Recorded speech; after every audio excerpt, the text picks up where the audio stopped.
magandang umaga Luzon, Visayas at Mindanao. Magandang umaga Metro at Mega Manila. Umuulan ho ba sa inyo? Diba?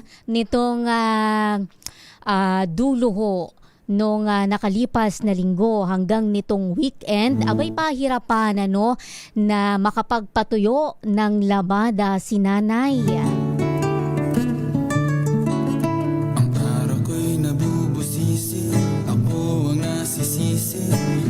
Ikadalawa na ho sa buwan ng Agosto taong pangkasalukuyan.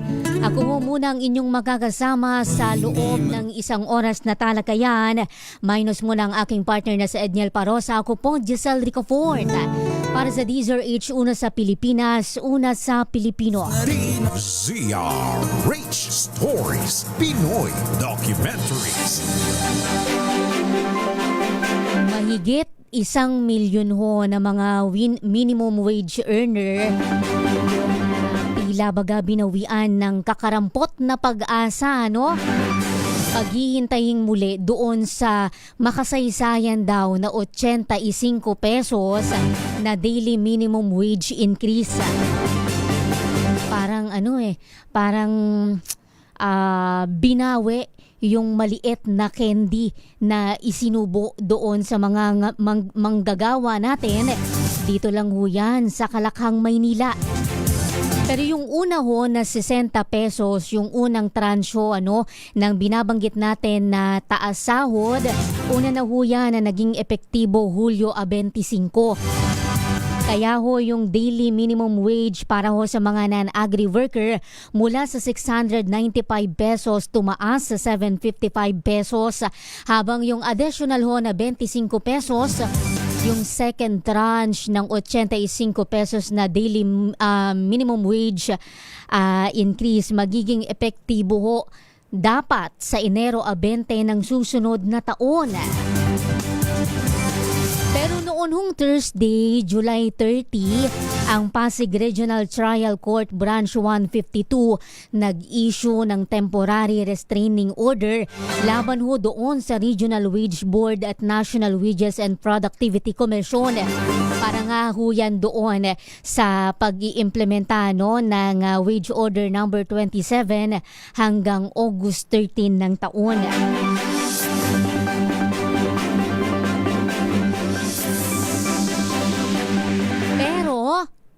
Meron hong mga pumapalag sa nabanggit na TRO mula ho sa korte sa Pasig. Ang sabi ho ni Congressman Chel Jokno, sa ilalim ng Article 126 ng Labor Code, Ipinagbabawal daw yung paglalabas ng anumang temporary restraining order o injunction mula ho sa alinmang korte laban sa mga proseso o usapin sa National Wages and Productivity Board. Ibig sabihin, hindi daw ho maaaring pigilan ng korte yung pagpapatupad ng wage order at dapat manaig yung batas at karapatan ng ating mga manggagawa.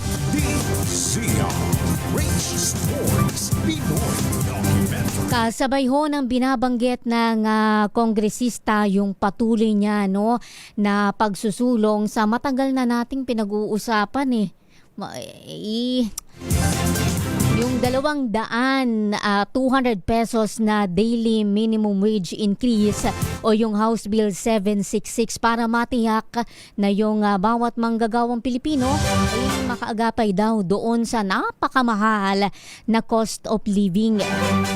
Pero ang paggarantiya naman ho ng Palasyo ng Malacanang, hindi naman daw ho suspendido yung binabanggit natin na taas sahod. Ang sabi ni PCO Undersecretary Claire Castro, tuloy-tuloy daw ho yan. Walang suspension. Matatandaan ho ninyo, Hunyo inanunsyo ng Department of Labor and Employment yung 85 pesos na daily increase sa minimum wage para ho sa 1.1 milyon na mga manggagawa dito ho sa National Capital Region.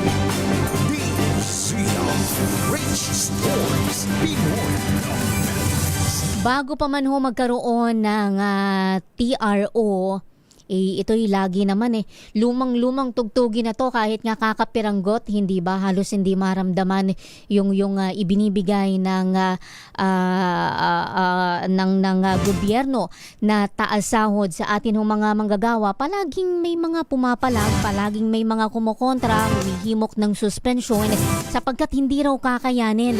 Papasanin daw ng ating mga consumer yung kanilang magiging dagdag gastos sa produksyon. Magkakaroon daw ng layoff sa mga manggagawa, maaapektuhan daw ng lubos yung mga maliliit na mga negosyo. Halimbawa ho natin, hindi ho dito sa partikular na 85 pesos na ito yung nauna nilang panawagan, bagamat hindi ho sila yung rason. Dalawang construction company, kung hindi ako nagkakamali yung umapila sa Pasig City Regional Trial Court na harangin ito hong 85 pesos na daily minimum wage increase at yun ho yung nag-trigger sa nabanggit na korte kung bakit sila nagpalabas last Thursday ng temporary restraining order. Rich Stories, Pinoy Documentaries.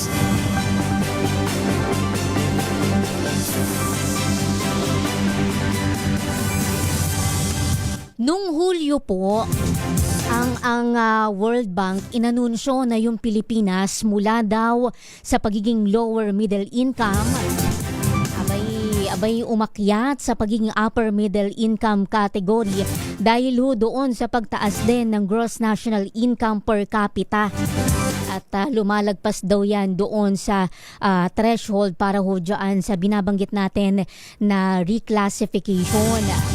Kasabayan ho natin yung mga bansang Vietnam, Jordan at yun hong Sri Lanka na umakyat sa pagiging upper middle income. Pero ito hong reclassification ng Pilipinas, papaano ba ito nararamdaman ng mga ordinaryong Pilipino? Ito ba'y nagre-reflect doon sa realidad, totoong kondisyon ng atin hong mga kababayan? Ang sabi ho ng ilang labor at research group, hindi naman daw ho yan nagre-reflect doon sa katotohanan na nararanasan ng milyong-milyon nating kababayan, lalo na ho yung mga naghihirap na Pilipino. DZR Rich Stories, Pinoy Documentaries. Ang sabi ho ng Anak Pawis at Ibon Foundation,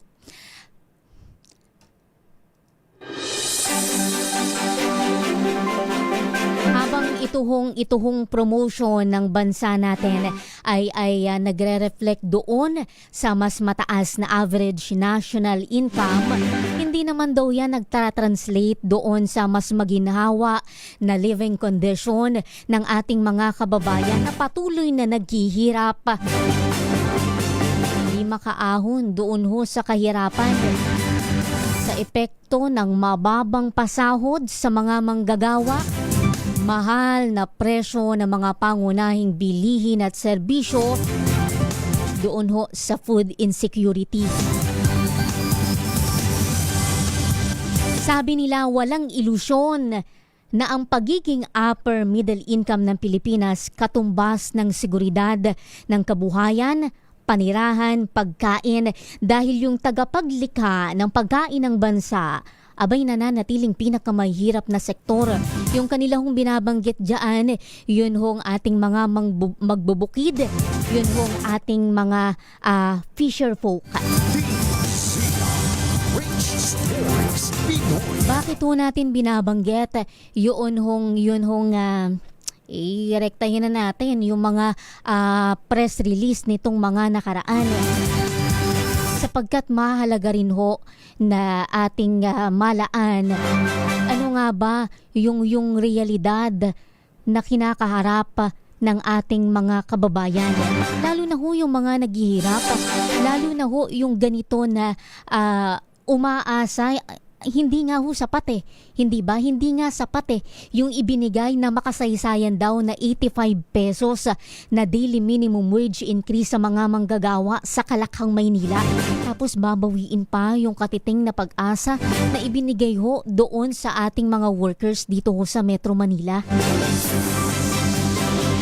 Pandagdag na rin yan doon ho sa pambili ng pagkain, pambili ng gamot, pamasok ng kanilahong mga chikiting sa eskwela. Kung hindi ho dapat natin tinitingnan itong taas sahod bilang bilang pabor, bilang regalo sa mga manggagawa natin sapagkat ito ho ay usapin ng katarungang panlipunan. Sapagkat yung pinagbibigyan nyo niyan, yung backbone, gulugod ng ekonomiya, iyan nga yung bansag, hindi ba? Kaya lang, habang naghihirap po yung ating mga manggagawa, nasusuklian ba yun ng makatao, makatarungang sahod?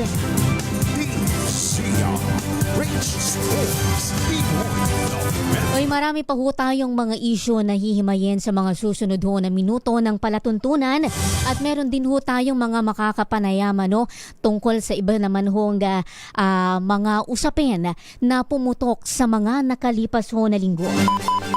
Pilipinas, ang oras ho muna 9:21 ng umaga. Ang oras na yan ay hatid